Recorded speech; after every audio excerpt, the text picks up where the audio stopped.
originally this was going to be just a retro review of The Butterfly Effect starring Ashton Kutcher, which came out in 2004 and ran 1 hour 53 minutes. However, I was only doing the Butterfly Effect review because it felt obligatory due to the debut of Butterfly Effect Wrestling coming this Friday. And anytime something feels obligatory and not for enjoyment purposes, I tend to procrastinate and want to do something different.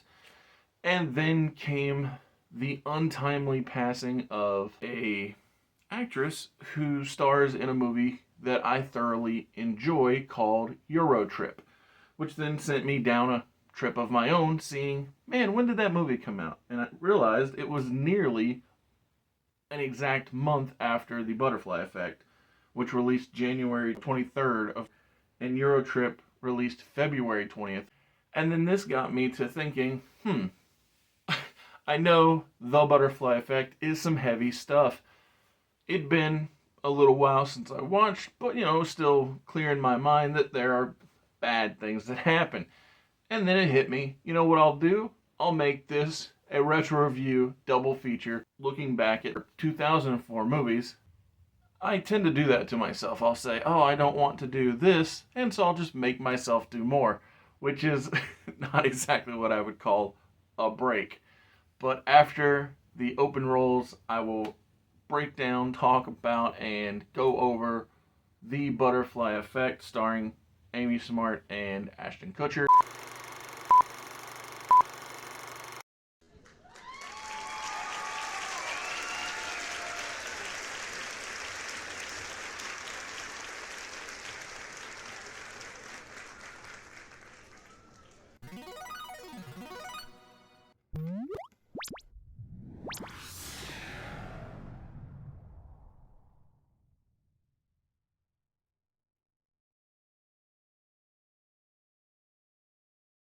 I took way less notes than usual, probably because of the idea that I knew this was going to be a double feature, and I wasn't going to go in depth with reading the notes like I do when I'm not on camera.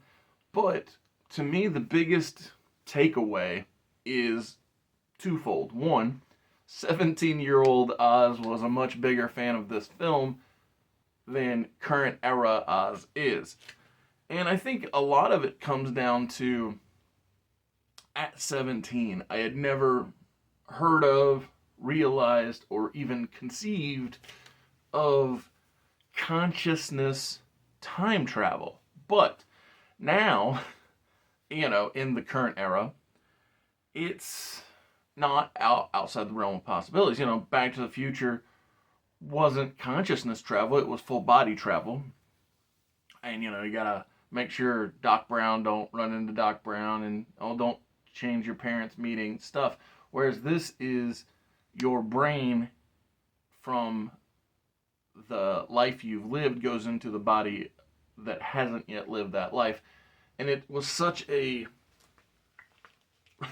it was such a powerful idea when first introduced. Like, I legitimately know the day that if this was an option, I know the day that I would go back to, which is the first day that I returned to Hawaii from Iraq, because I make the joke slash not really even joke that it would be the perfect way to cover up if I slip up, and that's by saying, man, war will change you, right? And so I've always thought that was a fun idea or way to make it make sense, because nobody's perfect, and the idea that you could spend, especially the early time, not making a mistake, you better have an out. And so saying how that, man, 15 months in Iraq, it'll mess with your head and make you say things that don't make any sense, especially if you accidentally talk about the future and that type of thing. And so while that idea is still very cool, and like I said, so much so that I've considered the day that I would go back to, 20 years later, me doesn't feel the same toward the movie that 20 years ago self did. And I think one of the biggest hangups for me, again, not the idea is, well, it's all there, but it's the execution when in the past primarily. And, I'm not blaming the kids. I'm not saying, oh, kids, how dare you be bad at this. But no time when the children of any era, whether it's 7 or 13, are the primary drivers of the on screen narrative, is it ever as good when it's, the adults that are established. And so, again, that makes total sense. But I'd almost considered that if they'd have done more montage or less verbalizations and more just like showing almost clips ish, it could have made it more, I won't say tolerable, let's just say for the sake of argument, better. And because, like, I'm a big fan of Amy Smart. I think she does good work in multiple things. I enjoy her work to even this more modern era when she starred, or whatever, starred alongside Owen Wilson? No. Whatever. In Stargirl, when she was playing the mother character, she still does good work. And Ashton Kutcher, I've enjoyed his work in that 70s show. Obviously, for those who watched the A Lot Like Love video, I loved that movie. I think that he does varying levels of good stuff. And so when they are around, good times. And, Foggy Nelson from the Netflix Daredevil show being Lenny, one of Evan and Katie's best pals, good times.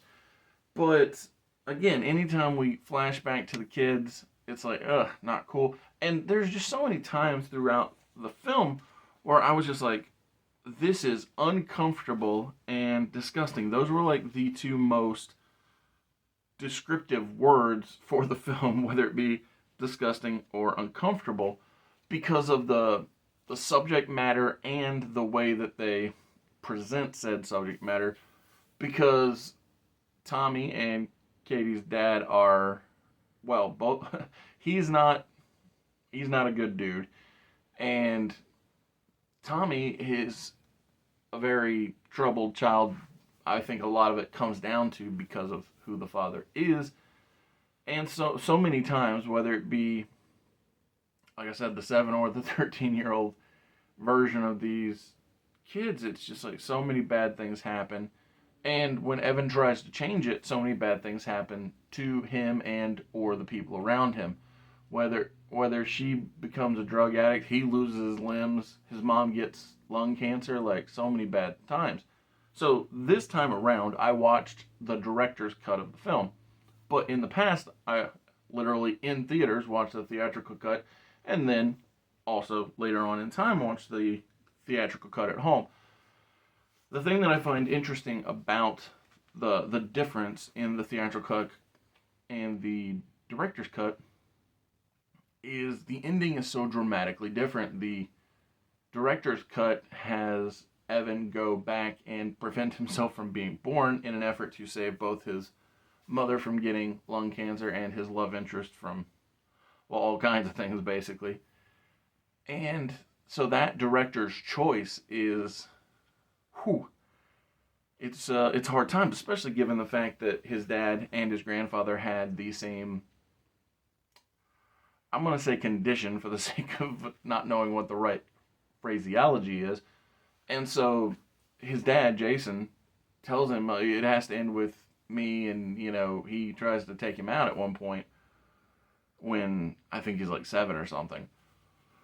But when Evan goes in the director's cut and make sure he's never born, it's like, man, that's crazy.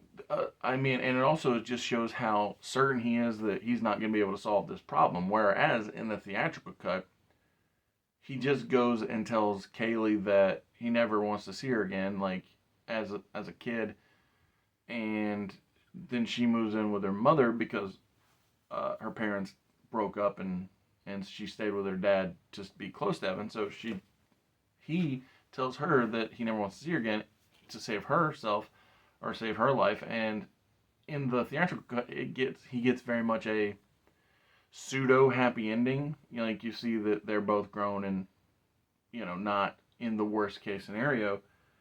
But it almost seems like an easy out because we had seen so many of the worst case scenarios. And so I'm not sure which one I prefer, but in the end, that choice, whether it be the running her away or him not having a life, doesn't really change the overarching feelings I have for the film, which is basically it was passable 2 out of 5. And the reason I say this is what was done well, primarily the adult actors acting good,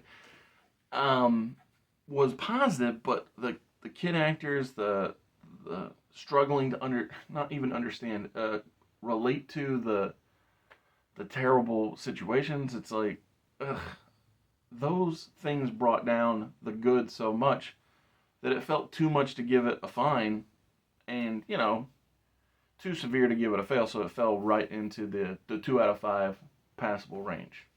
Thank you for being here at Mr. Super Oz. This video is going out, and this channel only exists because I, Oz, founded Gamble Comics, which first release was Everlasting Survivors, a 68-page graphic novel called All Day Long. Available now. Follow the link in the description that will take you to gamblecomics.com. While there, you can get hats, shirts, posters, much, much more, but most importantly, the story itself. Coming soon from Gamble Comics, BC Brute. What a difference 22 years can make. I remember in 2004 preferring The Butterfly Effect over Euro Trip. But now, there's just something about the timeless nature of the adventure. It's not just the adventure, though. It's also making mistakes, being young, wildness. Like, I can remember back in 2000 and, who knows, 6, 7, something like that, probably. Well, I was still deployed in 2006, so probably 2007, 2008. I had this neighbor who lived across the hall from me in the barracks, and his name was Scott. And because I couldn't help myself, like I was impolite, and I would sing Scotty doesn't know that Fiona and me, because that song is, as they say in the movie, so catchy. And I get it, like, not only did he not like being called Scotty, but the song is talking about how basically Scotty was played for a fool. So I get that I really needed to have that self-discipline not to sing that song to, you know, a real stand-up guy. So that's a mistake on my part years ago, obviously. But the movie follows Scott and his inability to be spontaneous. So his girlfriend Fiona, while she's makes her own adventures with an uncredited Matt Damon, and his pen pal, who he thinks is named Mike, but is actually Mika. His little brother Bert tells him so. Mika, wants to come to America until his best pal says that, you know, oh, Mike's gonna have his way with you, because they, again, misunderstand and think that Mika is a guy. And this leads to Scott, his best friend, and their friends, the twins, Jenny and Jamie, going on a Euro trip. Jenny and Jamie were already going to go, and so Cooper and Scott join in later. Not terribly later, but a little bit later. And just antics abound. The Manchester United soccer team stuff, so fun. The stupid human robot gimmick, stupid fun, oh my goodness, just ridiculousness, and in the best possible way. Like the Miss Guzzi guy, he and that whole part of the film was just fun and ridiculous and funny, and I just feel like this movie had me laughing and smiling all throughout. And even though I remembered virtually all of it, I kind of forgot about the Vatican and the Pope stuff because it's toward the climax. But even once it started, I was like, oh yeah, I do remember this. And the funny thing is, like, even though I remembered it all very vividly, even though I hadn't watched this movie in years, it still holds up because the concept of what is happening is so timeless, whether it be heartbreak or longing, friendship, all of these attributes of the film are just universal. And again, the concept of the humor that happens, like Jenny wanting to find a local guy that will sweep her off her feet and take her on his boat, and they would have such an adventure, and then she finds out that the man she is interested in has a wife and also sleeps with dudes, so she's like, nah, I don't need none of this.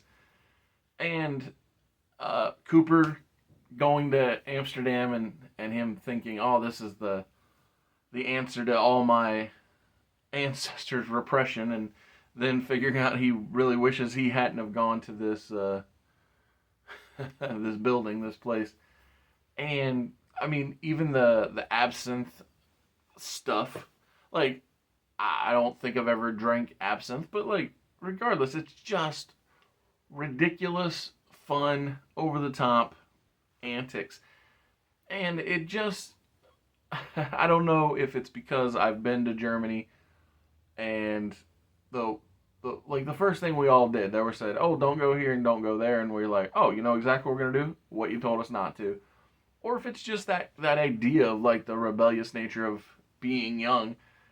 But there's something about this movie where Scott's parents are so aloof that they don't even know that he's out of the country when he's gone. And Cooper reminded me so much of George Costanza from Seinfeld because he's pretending to be at work and getting raises and having other people get fired while he's literally out of the country and lying all the time about what he's doing for the company.